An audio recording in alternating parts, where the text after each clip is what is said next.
Right. Big landlords want to buy the election. We need Eric Moore and rent control protection. Big landlords want to buy the election. We need Eric Moore and rent control protection. Big landlords want to buy the election. We need Eric Moore and rent control protection.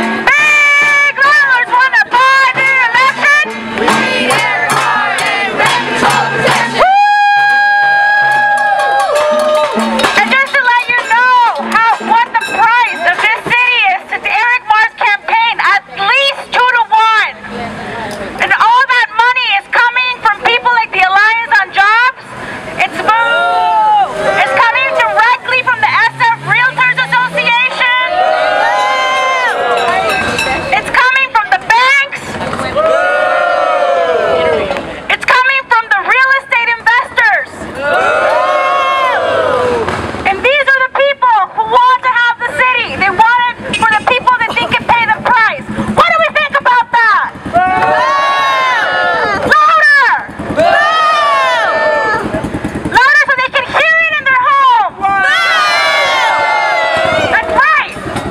So next up is our next speaker is Shazan. Also a little bit about how she feels about this campaign. First, I want to know, how do you all feel about this campaign? The campaign to keep the realtors from buying this election. How do you feel about our campaign? Let's give it up for ourselves. You don't trust us to being out here on a Monday night, protesting those who would try to buy this election from the people. Give it up to yourselves. One more time, give it up for yourselves. Woo! How many people here are workers in the city of San Francisco? All right, so we're here today because we believe that San Francisco is stronger with tenants. It's stronger with immigrants. It's stronger with workers. Am I right?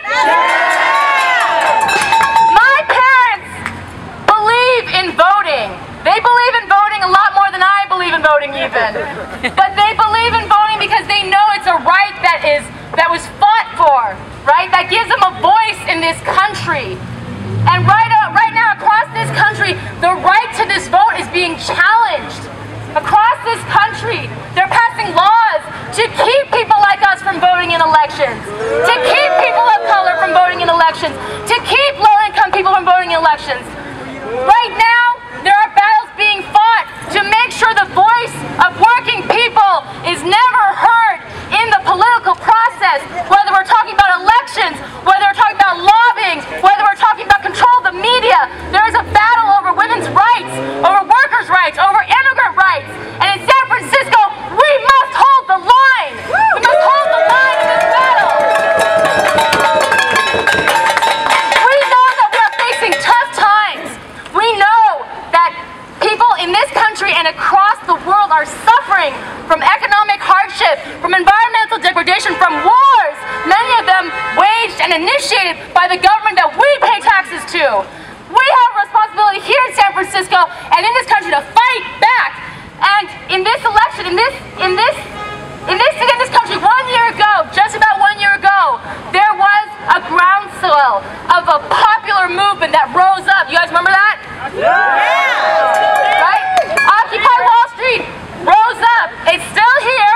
1 year ago is when it really raised its head, right? And we saw how everyday people were ready to stand up, fight back, and say, no more. We want this system to work for the 99%, for the 100% even. We'd let the 1% back in if they paid their share and acted like nice people instead of fools, right?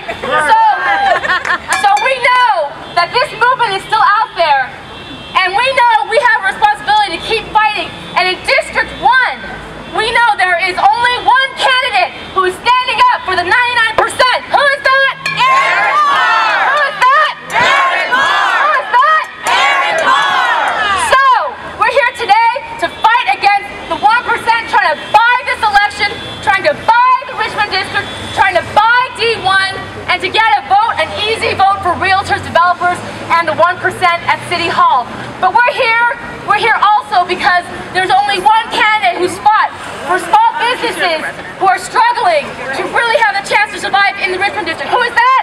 Eric Marr. There's only one candidate who's fought to improve public transportation and make sure people can get to work and to school easily and accessibly. Who is that? Eric Marr. There's only one candidate who's fought to make sure the education system truly is benefiting the students and parents of Richmond district. Who is that?